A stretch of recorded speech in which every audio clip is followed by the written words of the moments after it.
अस्सलामुअलैकुम वरहमतुल्लाहि ताला वबरकातुहू। मैं आपका मेज़बान मोहम्मद शफ़ी एक बार फिर से आपका खैर मकदम करता हूं आपके अपने यूट्यूब चैनल अहले सुन्नत वल जमात नेटवर्क पर। हम अपने सफ़र में आगे निकल चुके हैं और आज हम मौजूद हैं हिंदुस्तान के एक सूबे उत्तर प्रदेश के महोबा शहर की पुरानी, सबसे पुरानी कहें तो उन दरगाहों में से एक दरगाह हज़रत पीर मुबारक शाह रहमतुल्लाहि ताला अलैह की मज़ार पर। कहा जाता है कि आप यहाँ 12वीं सेंचुरी में हिंदुस्तान आए। उस समय सुल्तान इब्राहिम शर्की का शासन था। आप किसी देश के राजकुमार थे, राजा थे। आपको अल्लाह तबारक व तआला का फैज जो है सैयद पीरों के ज़रिए से मिला। आप हिंदुस्तान आए, हिंदुस्तान में महोबा आए और यहाँ पर एक खजूर के पेड़ के किनारे अपनी क़यामगाह कायम की। और फिर आपका ऐसा सर्फ हुआ शहर के लोगों पर कि आप 750 साल से ज़्यादा हो चुके हैं, आज तक महोबा शहर के अंदर कायम है और शहर के लोगों पर आपका एक बहुत अच्छा फैज है। तो आइए चलते हैं, जानते हैं आपके बारे में। सामने आपको ये दरगाह नज़र आ रही है। मेन रोड से आप जाते हैं तो आपको ये दरगाह नज़र आ जाएगी। शहर के अंदर में है। दाखिल होने के लिए 2 गेट हैं, एक सामने जो आपको दिख रहा था ग्रीन कलर का गेट और दूसरा आपके सीधे हाथ की तरफ में एक छोटा गेट है। जनरली बड़ा गेट आपका बंद होता है, तो ये छोटा गेट जो है इसके ज़रिए ही हमें अंदर आना होता है। यहाँ अंदर एक फैमिली भी रहती है, तो उनकी इजाज़त लेकर आप लोग अंदर आ सकते हैं। जैसे ही आप अंदर आने के बाद सहन में आते हैं तो सहन से आपको सीधे तरफ ये पिलर नज़र आएंगे। पिलर के पीछे तरफ में ही ये दरगाह मौजूद है। ये इन दरवाज़ों से जैसे ही हम अंदर जाते हैं हमें सामने सिंगल स्टोन की बहुत पुराने ये पिलर्स देखने के लिए मिलते हैं, जो बताते हैं कि ये दरगाह कम से कम 750-800 साल पुरानी है। अगर आपकी बात करें तो हज़रत का नाम पीर मुबारक शाह रहमतुल्लाहि ताला अलैह है, जो कि अंग्रेज़ों के ज़माने में कुछ लिखे हुए जो उल्लेख हैं उसमें मिलता है कि आप सुल्तान इब्राहिम शर्की के शासनकाल में हिंदुस्तान आए थे, जो कि करीब सन 1252 ईस्वी के आसपास में, और जिसमें आपको बताया जाता है कि आप किसी देश के राजा के बेटे यानी कि राजकुमार थे।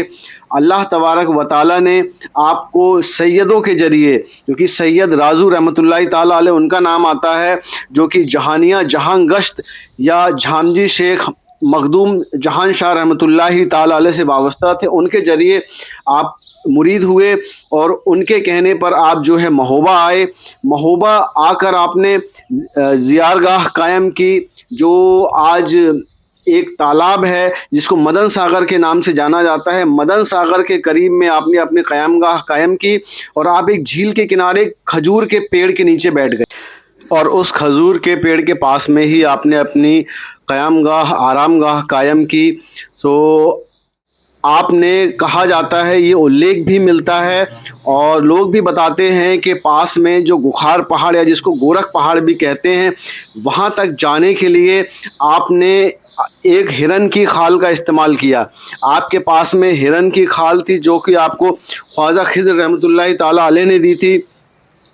जब आपको उस खाल पर चढ़ करके पानी के ज़रिए उस पहाड़ के पास जाना था, तो आपने पानीपत के शर्फ बू अली कलंदर शाह रहमतुल्लाहि ताला अलैह को याद किया और गुजरात के ख्वाजा मंसूरी रहमतुल्लाहि ताला अलैह को याद किया। जिस तरह ये लोग पानी पर चले थे, तो आपने इरादा किया कि अल्लाह के फजल से आप भी पानी पर चल सकते हैं। उसी तरह आपने खाल को पानी में डाला और आप जो है उस खाल के ज़रिए पानी तक पहुँचे।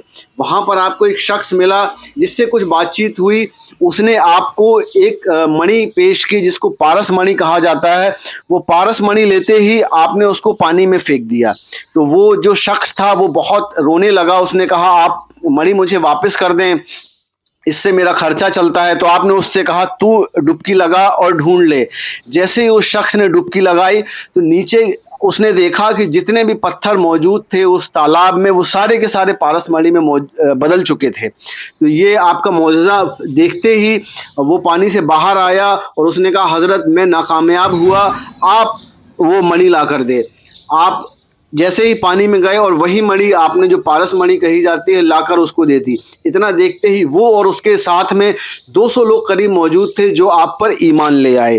तो इस तरह की कुछ वाक़यात मौजूद हैं जो कि किताबों में भी मिलते हैं और आसपास के जो लोग हैं वो भी आपको बताते हैं। अगर मैं बताऊं आपको तो फ़िलहाल हम मौजूद हैं जो ये दूसरा गेट है, वहाँ से जैसे ही हम अंदर आते हैं तो काफ़ी सारी जो है कब्रिस्तान और मज़ारात हमें देखने के लिए मिलती हैं।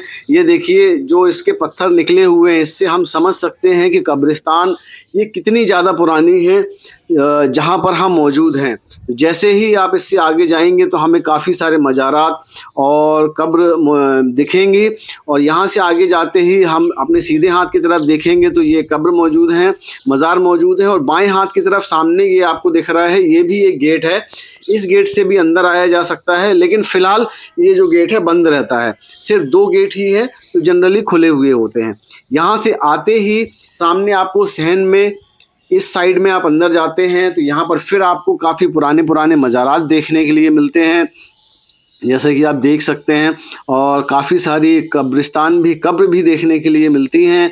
और जैसे ही आप इस कब्र को पार करते हुए आगे आते हैं तो यहाँ पर आपको एक जगह देखने के लिए मिलती है जो कि आप देख सकते हैं कि यहाँ पर थोड़ी ऊंचाई भी की गई है। और एक बार हम ऊपर चल के देखते हैं कि यहाँ से क्या नज़ारा रहने वाला है। तो यहाँ से ऊपर जाने के बाद में जैसे ही हम गए तो यहाँ पर देखिए, यहाँ कुछ इस तरह का नज़ारा था और यहाँ से खिड़की से पूरा मदन सागर नज़र आ रहा था।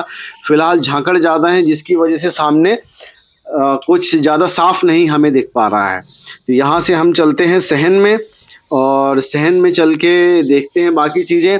शहर के लोगों पर आपका बहुत ज़्यादा फैज़ है, आपने शहर के लोगों के लिए बहुत काम किया है। सो आपको ये वीडियो कैसा लगा एक बार कमेंट करके ज़रूर बताएं। वीडियो पसंद आ रहा है तो लाइक करें और हाँ, हमारे चैनल को सब्सक्राइब करना ना भूलें। अस्सलामु अलैकुम।